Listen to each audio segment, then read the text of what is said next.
Greetings, dear viewers. Welcome to Diaspora Point. I'm Auma Bella, your host. Today, we have an exceptional guest, an eclectic professor. You will enjoy talking with our guest today, hearing from him. And I present to you Professor Ngure Wamwachofi. Karibu, Professor. Tell us about yourself. Asante sana kwa kunikaribisha. Greetings to all, wherever you are, and especially the diasporans, because I know this is Diaspora Point. So I would like to thank Bella for inviting me here. And I am made to understand that it is a sharing session, and I'm glad to be in this program. Thank you again, Bella.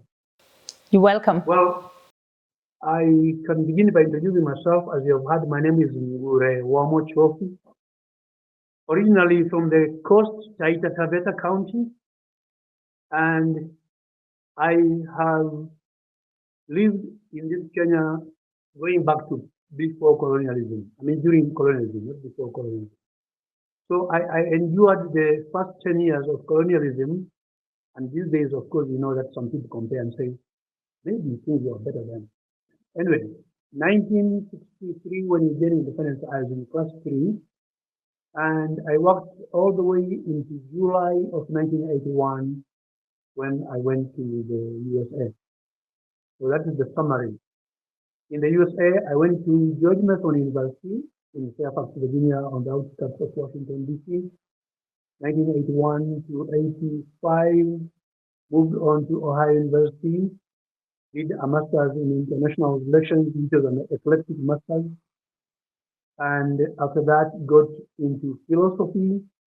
Actually, before philosophy, I got into a PhD program and did 1 year, ran out of funding, and then I fell back onto a philosophy program where I did graduate work for philosophy while teaching for the Department of Philosophy. So after the master's in philosophy, the PhD people called me back and say, now a few students have graduated, we have the scholarship back. And I went to my chair and say, you know, I'm a dilemma. I'm doing my second degree in philosophy. I've been teaching for you, but now I've been told the PhD program has money. So I went back to the PhD program, finished that, and then my first appointment was at Indiana University, 1994. At Ohio University, I had occasion to teach various classes, Introduction to International Relations, reason that I was in the program, the Masters for International Relations. I taught statistics for social sciences because I worked with one of my communication professors who taught statistics for social sciences. Then I also taught courses in the philosophy department, as I mentioned earlier.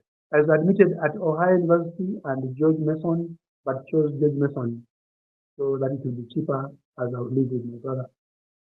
My first arrival at National Airport in Washington, D.C., I was surprised as we were driving through 395 to go back to Fairfax, to Annandale, Virginia. I was surprised to see there are all these trees, you know, these like forests. And that was not what I had in mind as far as America is concerned. Anyway, you thought it was all it was all glass and mortar. Everything is paved with gold and etc. etc. It tells you a lot because, first of all, I knew quite a bit about the USA. My brother, in 1975, was one of those people who came back from University of British Columbia in Canada, having been doing an actuarial science program. So he came to teach back in Nairobi University.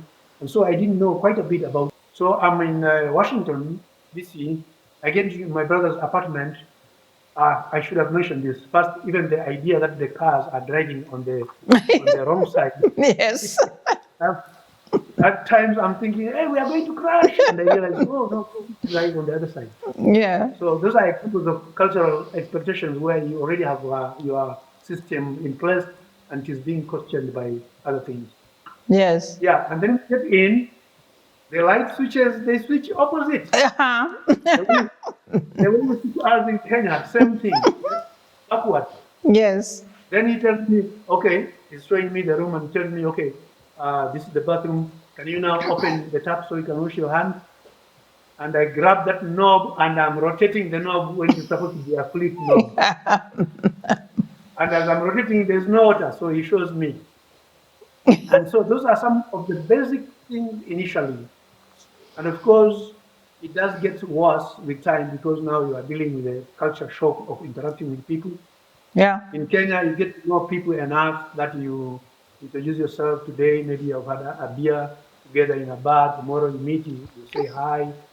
But in America, you have gone through orientation today. Mr. Scott came and introduced himself.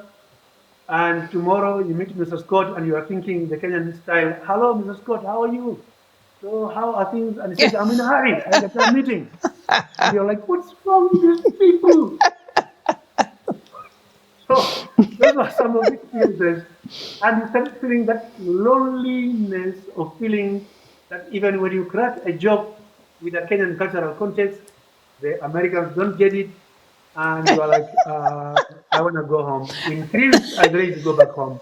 Except I had a one-way ticket.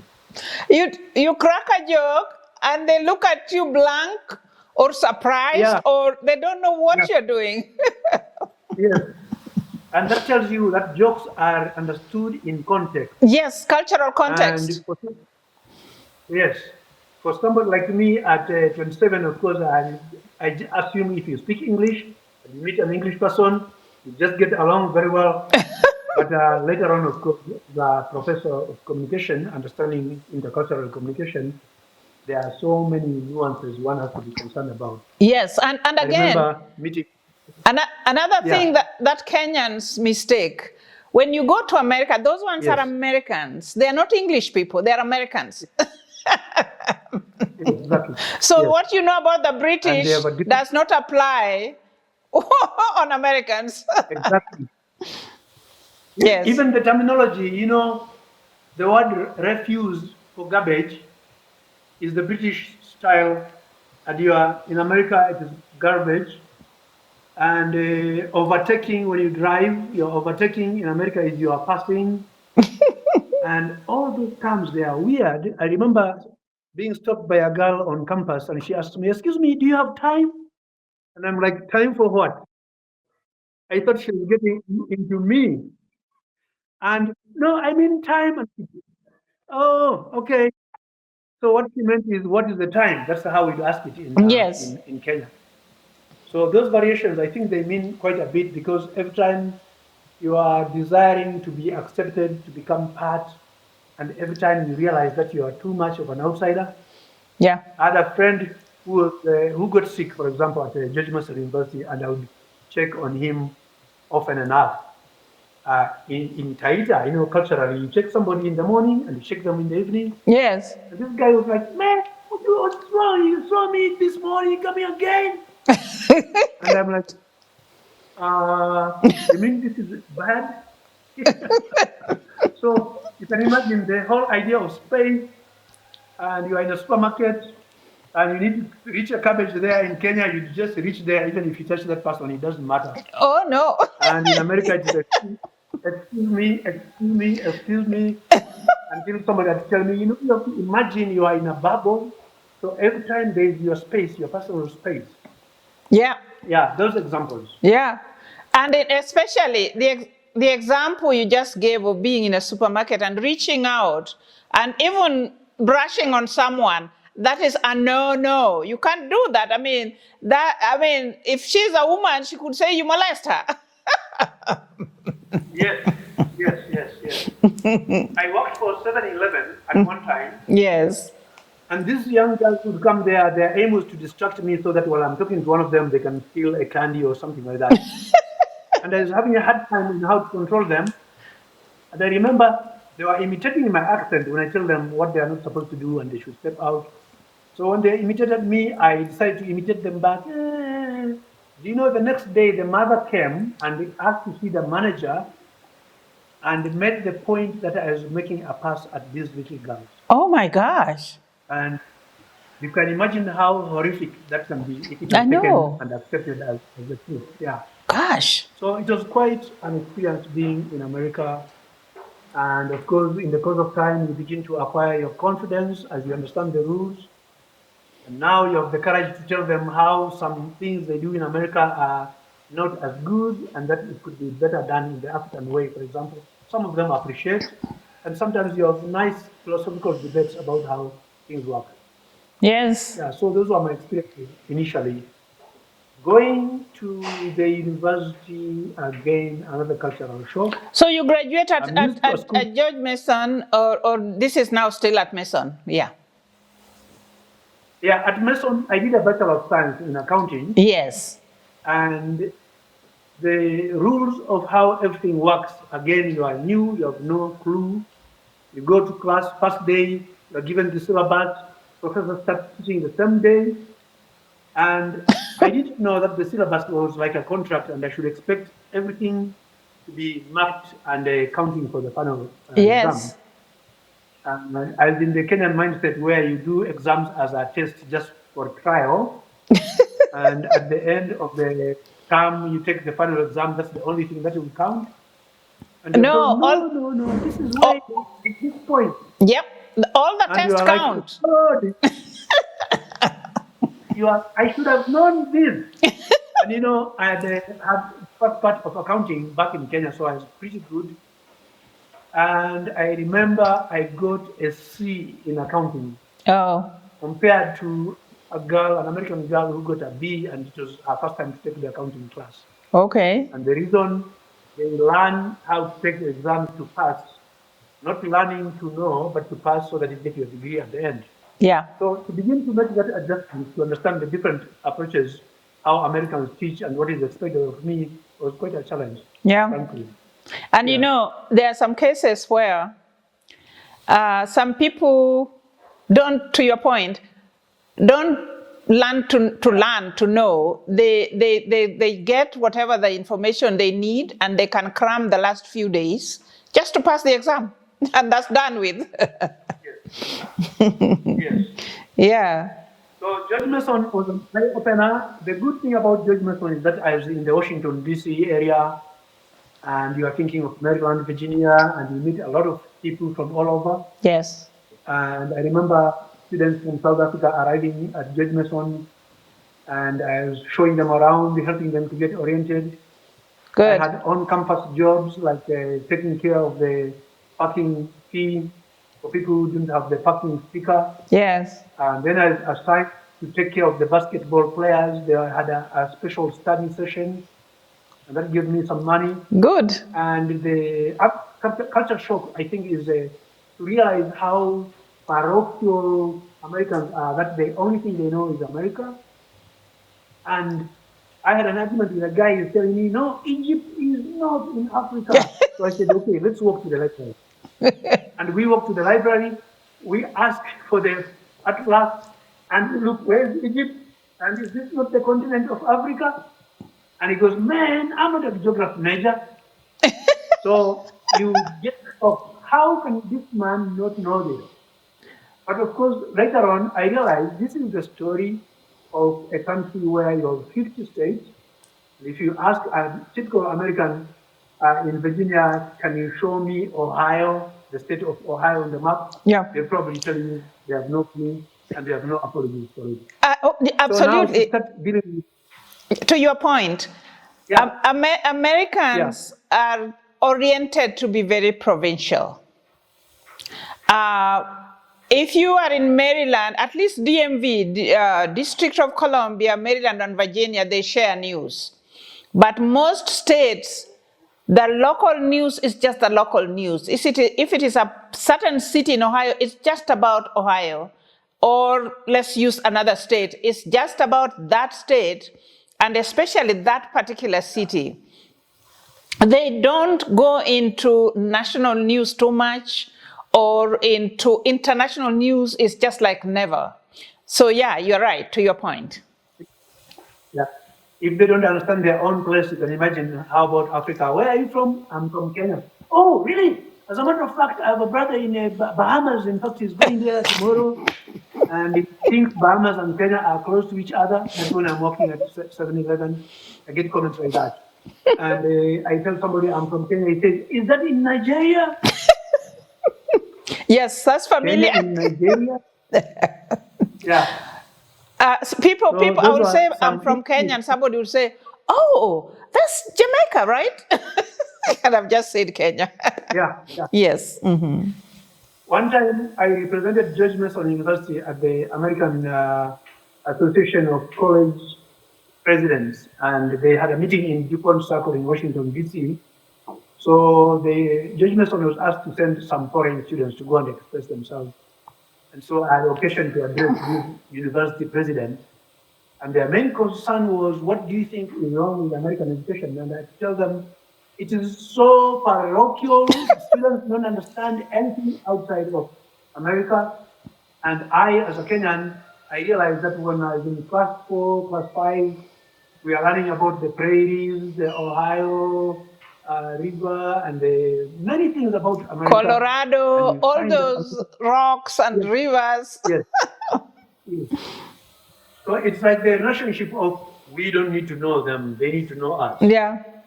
Yeah. Which is a disadvantage because, I can speak Kiswahili with somebody and the Americans will not understand.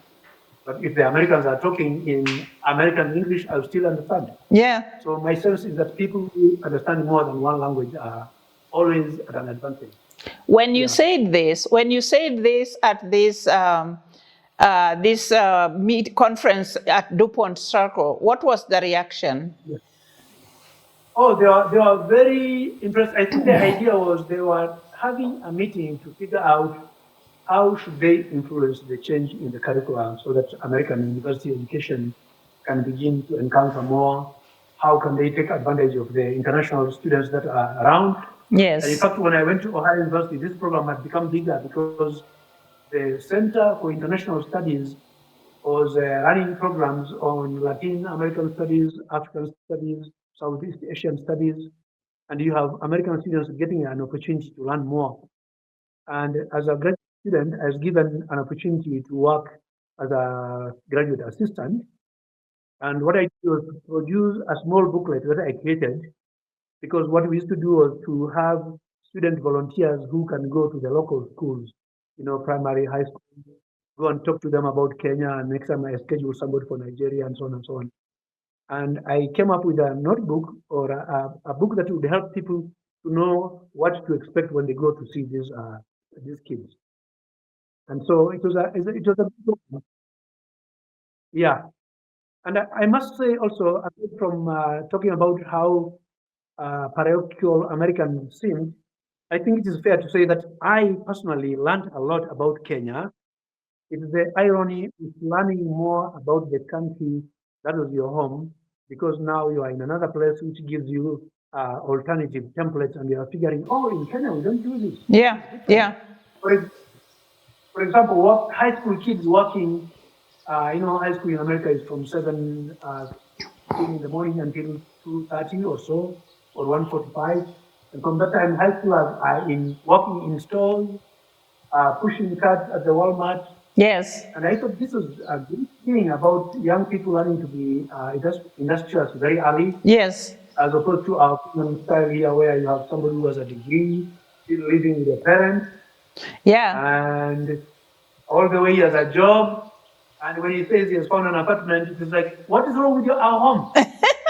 You see, those ones, to your point, the Americans, to your point, the American kids, once they are at that age, at high school level, they're supposed to earn some money, to learn how to manage that money. That's their pocket money. That's their, that way they contribute to the household economy. And that is something that is taught. I mean, you'd be surprised that even among very affluent families, a child, like a weekend, she has a lemonade stand to collect some Yes. money so she can support something specific that she wants to do. Instead of just going to the parents and say, I need money for this, she makes sure she earns her own money. Okay. It's a way of teaching Yeah. financial responsibility. Yeah, great thing. That's a positive thing. I remember my friend, my colleague, Arthur Luca used to tell me, I can't wait for that boy to leave my house. And I asked him, which boy you're talking about? My son. Why do you want him to leave? You see, in America, when somebody gets to be 17, they are in their final year of high school, they normally leave and come home only for the Thanksgiving. Yes, Thanksgiving dinner, maybe Christmas. Yeah. Yeah. Yeah, somebody's in high school, is saving money. When he's ready to go to college, his parents ask him, how much money do you have? I've saved 1,500. Well, we'll give you another 1,000, and that will be 2,000 for you to get your second-hand car. And a used car is good for him, and he's moving out of state to go and grow up. Yes. And so those are good things, yes. Yes, and we should do that. We should do that in Kenya. We should do that everywhere. It's very important, I think. Yeah, I think providing people an opportunity, when I look at my time teaching at USIU back in Kenya here, I found that students were still pretty dependent on their parents. Yeah. And I'll ask them, how much are you paying for this course? This course alone is 22,000. Okay, so let's calculate how many weeks in a semester, 16. Let's divide that, and they realize that even for 1 minute, we calculate it all the way to a minute. I say, if you are 10 minutes late to class, you are lost this amount of money. Yes. And say, I don't care if my parents who pay. Oh. And I'm like, really? If you are in America, by the time you are finishing high school, you are the one filling your own forms for your own loan, and it's up to you to do whatever you can do. Yeah. So that sense of responsibility and picking up gradually from high school until you are in college, I think that's a very good thing. It is, and also talking about time and you as a professor making them understand that minute they lost is money lost by their parents' money lost. It's also the same way in a workplace in the US. People get late here easily. In Kenya, for example, I don't know about now, but I know when I was in the workforce in Kenya, people would be late. Even now, sometimes you have an appointment with somebody, they're late. But what they don't understand, that when you are late at work, for example, you are late reporting to work, you are stealing from your employer. Those minutes are money that your employer pays you per hour. Absolutely. Exactly. Yeah. And I'll tell you this. My students at USIU, yes, they'll come in late. I tell them, if you are late, I'll shut the door and you stay out. So you make sure you're on time. Yeah. But other professors don't do that. They let us come after 10, 20 minutes. I tell them, my name is Diasporaseries, yes. not other professors. And second, we did the math in order for them to see what they are losing. And then I asked them, so supposing you keep on complaining about how much work we are doing, and I have to find an analogy for them. I tell them, you go to a buffet in a restaurant. Yeah. And in a buffet, you pay the same amount and you eat whatever you want. Yeah. What would your friends tell you if you called them after you came out of the buffet and you told them, you know, I went to the buffet, I paid in there and I just sat at the back and I was on my phone and they were closing down at 10 p.m. and then I went home. So what did you eat? Nothing. You are an idiot. How can you pay money and eat? So I tell them, think of that analogy. You're paid 22,000, and if I tell you in this book, I'm going to cut off chapter 17 and chapter 22, you are like, eh! It's like going to a store and you say, how much are those trousers? That's $27. Oh, could you chop one leg and the other leg is half and you pay the same thing? So that's how I tried to make them see the concept of value instead of saying, my parents pay money, I don't care. But you know, that's great what you are doing, because you really, to your point, you are teaching them how to be responsible and accountable. Yes. The concept that there is nothing that comes free. Yeah. And when your dad or your mom is paying for you, you probably could be working and helping to pay your own school fees. Yeah. And I did the same with budgeting. I you know, when I came back to Kenya, yes. teaching at IU, I decided to find an apartment, and I looked all over the place, and I said, well, I'm here alone. And of course, after 2 years or so, my two children joined me. Yes. Do you know, I went to an apartment complex which has 20 units, and they are all occupied by students. And I told the landlord I need one car room for myself. They're all bed sitters. Yes. And he told me, are you a student? I said, no, I'm a professor. How can a professor stay in the same place with the students? I say, it's possible. Yeah. I mean, what is the problem? Yeah. So I used to pay 10,500. That's my rent per month.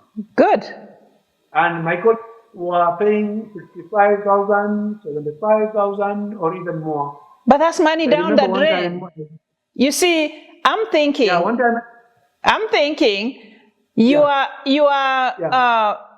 not only you are the value that you put on money. I think is a combination of your accounting profession, but also more so your American practicality. Yeah. Americans are very practical. What you are doing is very American. You need a room, and you don't need a whole mansion. Sorry, go ahead. To your point. I appreciate you adding that. It's this understanding that you are here to live, and you're not living for people, and there's no good reason for having an expensive monthly bill when you don't use the amenities. I mean, I'm a professor. I teach most of the time. I'm at my office. I come back in the evening. The place is for sleep. My colleagues visited me one time. There are no professor. This can be your house. This must be for your somewhere. You have a house somewhere. And I'm like, no, this is my place.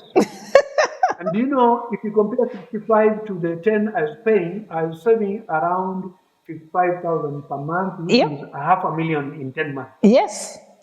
And now I built a good house, and I remember one of them telling me, hey, man, you are living in a governor's mansion. Yeah.